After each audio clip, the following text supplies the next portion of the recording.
Well, just we're excited that we have a chance to play again tomorrow night, and certainly, Adam Haseley rose to the occasion on the mound and gave us just a high quality start, and Josh Sborz did what he's been doing this entire tournament, and grinded out the back half of the game and showed what he's made of, and then this guy here, I don't know when the last time he started a game was, but certainly he put some great swings on the baseball and played some great right field, and it's just a total team effort, and just really proud that we have another chance to play, and looking forward to tomorrow night.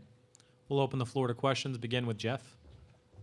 Jeff White, VirginiaSports.com. Brian, you went with a lineup that you have not used before, I think, or don't use often. What went into the decision to start Thomas?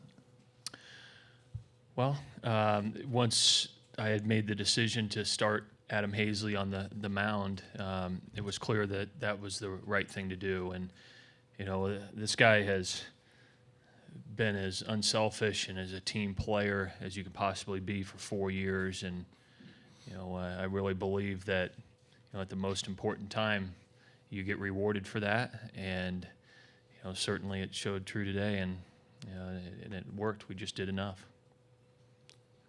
Andrew. Yeah, Andrew Rance, Packer Daily Progress. Brian, your 8 and 9 hole hitters, including Thomas, went 6 for 8 today with 3 RBI. You had Adam come on the hill, first time starting in a month, and you win this game. This kind of sum up a little bit this ride you've been on this last month? I think so. It certainly does. I'm also a big believer that, to be in this position to compete for a national championship, you need guys to rise to the occasion, that maybe hadn't yet, or that what people didn't expect. I think if you go back and look at the history of this event, there's been players that have emerged and got big hits, or pitched quality innings for their team, and tonight was certainly a case of that. Kendall. Rogers, D1 Baseball. Brian, you look throughout the history of the World Series and guys that, you see their pictures on posters and things like that. You almost kind of feel like Josh has kind of become that guy in this World Series. I guess as a coach, when you sit back and just watch what he's done in this World Series, what's kind of going through your head? Josh Sborz, since he has been here, and really specifically the last 2 years, has every time we've asked this guy to pitch a big ball game for us, whether it be Game 3 of the Super Regional last year against Maryland, whenever it's been this year numerous times, last year, he has taken his game to a different level, and you can see, Kendall, how talented he is, and he's just a model of consistency. And in order to have a chance to win this thing, you need somebody like that to really step up. And he's done the job all year, but certainly during these 2 weeks, he's been really exceptional. Isabel. Isabel Krishudian, Washington Post. Brian, you had said coming into this you guys were going to piece it together, pitching. Did you get more than you even maybe expected out of Adam in that start? Oh, I'm not sure. I just know this: the last time he started a ball game was, against NC State in the conference tournament 4 weeks ago. This is the last time he pitched for us. So you just don't know how it's going to go. But I know this: he's got a lot of pride. He's got a lot of pride in his teammates.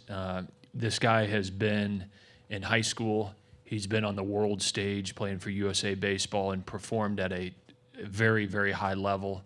And so I knew that he wouldn't be in awe of this situation. 25,000 people, everything on the line. I knew he would go out there and throw strikes and give us a chance. I had no idea how deep he'd pitch, and I'm glad that he gave us 5 strong innings. Andrew. Yeah, Andrew Rance, Packer Daily Progress. Adam, what were your nerves like? Did you have any coming into this? And did it help that you didn't come into this? I mean, you haven't been on the mound in Omaha yet, but you'd been in center field. And then for Josh, we just want to follow up just with what you saw from Adam in those first 5 innings. Adam, could you begin, please? Yeah, I think it was a different kind of nerves than just like your regular game from playing in the field. But I do think playing some games before this in the field and being out there and Having some playing time did help. You're already familiar with how the field kind of plays, how the game goes. So it did help a little bit playing before. Josh, do you have anything to add? He just came out really confident and excited to pitch for his team. I mean, it was pretty clear that he was relaxed, and just throughout the game, he was extremely efficient, was able to get 4 or 5 innings, I think, and was just able to keep us in it. Jeff?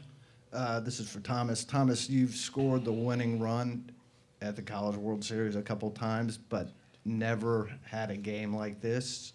What was the experience like for you? It was definitely new. I didn't feel as nervous as I expected to. I was kind of relaxed, just trying to enjoy it. This or, I guess now tomorrow could have been, my last college game. So just trying to go out there and enjoy it. Definitely a new experience and very exciting. Don? Coach Don Bowen, Omaha Sun-Times. Tomorrow, tomorrow's it. What do you guys, how are you going to go into tomorrow differently than today? Are you going to try and hold the same game plan? What's going through your head? Tomorrow will be no different than any game that we've played here in Omaha this year. I'm going to say it again. This team's earned the right to play another ball game, and that's how they will treat it. I don't think they'll put any more into it than they have at this point. Certainly, we're going to have to play great baseball to beat a great Vanderbilt club, and they'll just continue to go out there and play the best they can, and hopefully in the end you have a chance to win the ball game. We have time for 3 more questions. Aaron? Aaron Fitt, D1 Baseball. Thomas, you've been such a great team guy, kind of waiting for your chance to contribute anytime you can.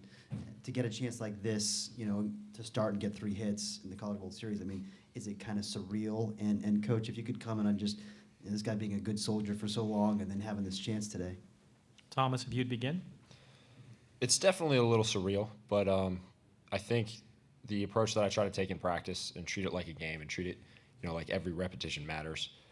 You get out there and everything is just like practice, and it kind of slows down, and you don't expect it, but and you're confident in your abilities, and you can trust your preparation much better. Coach? Yeah, I don't know what to say.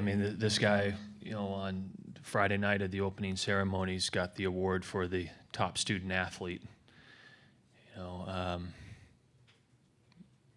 He graduated with, 3.8, 3.7, 3.8 in engineering from the University of Virginia.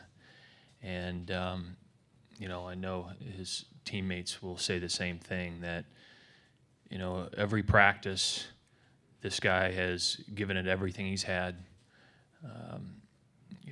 has always been a team player and just, been there for his teammates. He's a player that the coaches feel like they can go to and to get valuable input. And, this is what the experience is supposed to be, you just wish in college baseball that you'd be able to give more guys opportunities like this guy got when he was a freshman, and he stuck around, and I'm a big believer he's being rewarded for it. Jim? Jim Callis from MLB.com. Brian, I know this one's still probably sinking in a little bit, but have you thought much about the pitching plan for tomorrow?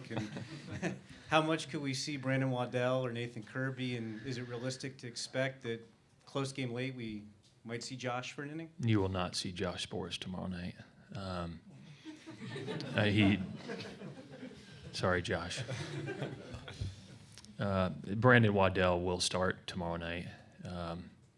Past that, I'm not sure, Jim, what we'll do. But this was kind of how we had mapped it out, when we had looked at this about a week ago on what was going to give us the best chance to put our team in a chance to win a championship. And here we are, and, Waddell's going to get the ball, but, we'll see where we go from there. Andrew? Yeah, Andrew Packer. Josh, I guess that's your current call then, but that's a hell of a way to end it in that 9th inning. You were throwing, I think, 77 pitches tonight after going 50-plus the other day. What was that 9th like? And when you got 2 guys on, you've been getting out of these jams here pretty regularly over the last month or so. What was that like for you to get out of it? The whole game they just battled. They were able to get my pitch count up pretty quickly, but I was just trying to get out of it, just trying to win with the lead, and I wasn't really thinking about giving up runs. I mean, if they scored 1 or 2, I wasn't gonna get upset. I was just thinking about get this game over with, win, and try to kind of save the bullpen as much as possible. And our final question. Ken Hamilton, Journal-Star in Lincoln. For Brian, what if somebody was to ask you before the game that Adam would have the game he had and Thomas would have the game he had, would you have said less than your normal lineup, or how would you have reacted? Can I you don't. repeat the question for me here? No, sorry. Oh, you got it? He got it. I'm Yeah, sorry. like, My bad. what chance would that have happened is basically what you're saying, you know? I don't know. You know, I mean, I would have told you that I know what these two guys are made of. You know, I know the kind of people they are. I know how much they care about their teammates. You know, I know that they'll go out there and give us everything that they have. You know, I don't like to put percentages on things that could this possibly happen? Anything can happen. And, you know, it does surprise me because I know how hard these two individuals work and I know how much their teammates mean to them.